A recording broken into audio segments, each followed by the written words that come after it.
Good morning. It's August 12th, 2025. XRP is sitting at about $3.18 as we speak. Market's kind of, it's in a lull. It's just kind of hanging out there, but it's looking like it wants to just break out, just pumping up and down, a little bit of like a heartbeat.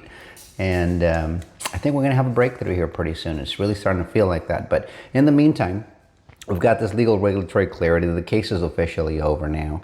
And a lot of good things are happening, but this is what the XRP army or XRP community is facing a lot of, and we've seen it all before. But the faster we start racing toward that final leg of this new digital currency or financial system that we're headed toward, the more of this we're going to see. And check this out. This is like a little bit of FUD, but this is Dom Kwok from EZA. He's an insider. He's a developer within the XRP community.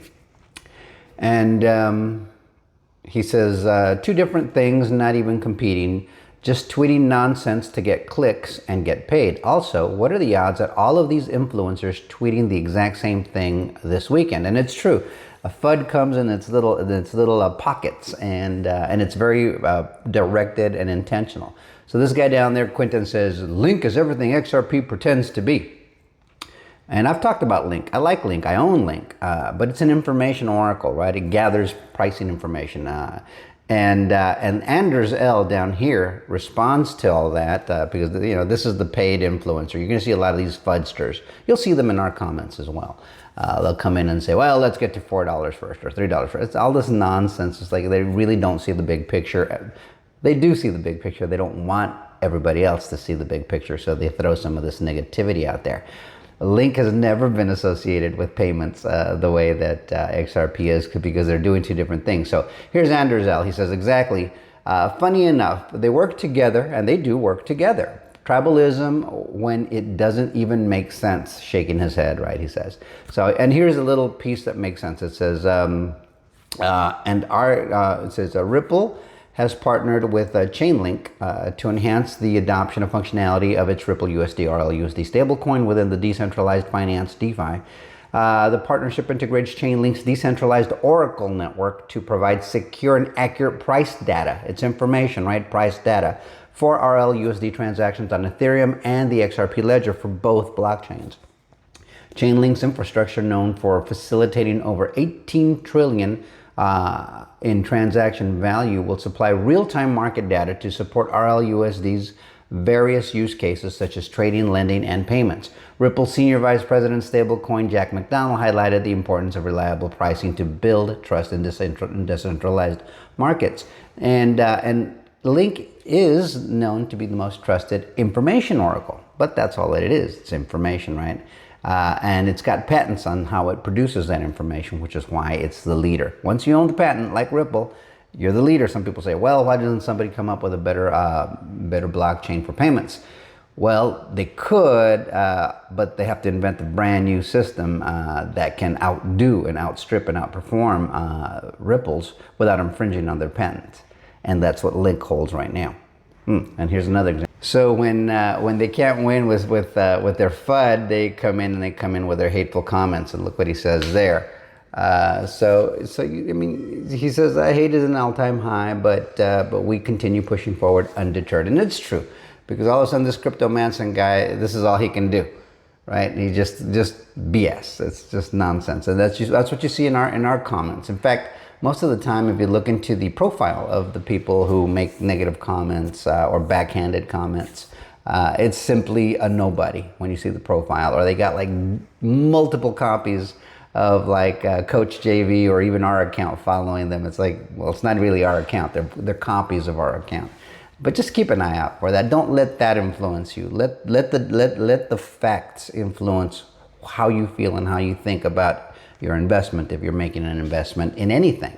So all this negativity and all this hate and all this weird FUD, right? Fear, uncertainty, and doubt comes to us on the backs of this great information that's happening, right? Here's breaking. Bloomberg sees 88% odds of the XRP spot ETF approval post-lawsuit. It's coming. This isn't Polymarket anymore, even though Polymarket's very accurate. But now Bloomberg's jumping in and saying, yeah, it looks like this is going to happen, guys. This is just one of the many positive things happening for the XRP ledger. Just take a sip there. So keep in mind, Ripple even filed for their banking charter. They filed for a master account with the Fed. Why would you need a banking charter and a master account with the Fed?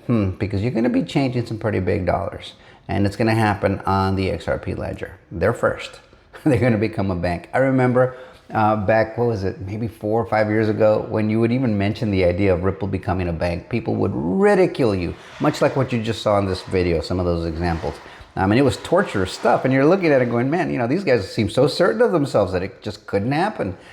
And here we are. We've applied for it. It's at least being applied for. Whether they're going to approve the application, it's up in the air, but I would say the odds are pretty good that, yeah, it's going to happen. Why? Because we have a pro-crypto president. The environment has changed. There's no more lawsuit.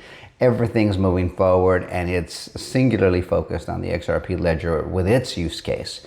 But same with Link, everything is singularly focused on information as a blockchain. So it's definitely in the lead, and it's definitely, it's going to make some waves because it owns its own patents on how it gathers its information, and it is reliable. So it is what it is. Early market leaders are going to own the market. It's not like Bitcoin where it was just basically a shiny object. It really doesn't do much. I hope you've noticed. It's not the one that has all the relationships. It doesn't have all those patents. It is not got all those solutions. It doesn't have a company or a marketing team behind it. It's got, well, at least not a marketing team with solutions for banks and financial institutions. It just doesn't have that. It just sits there and says, we're a store of value.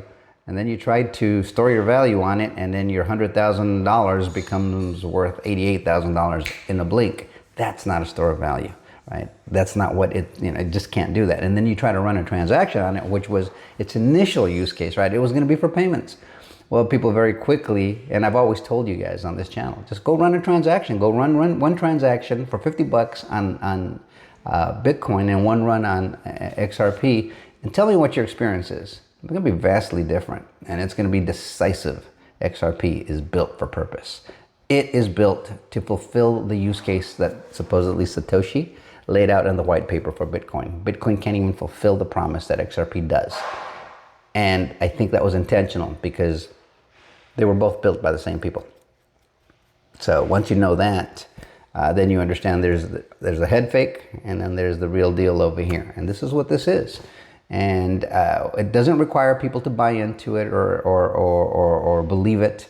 It's just going to come at us, and you either recognize it for what it is and take advantage, or you don't, and you don't reap the benefits of taking advantage of it early. It doesn't matter. I mean, I'm not here to convince you, and the only person that can convince you is you yourself, and it just depends on how good your critical thinking is. Whether it matters to you to take advantage of a good investment opportunity because it's coming. Some people just don't understand banking language, and they see all this and it's all gibberish, and I understand that.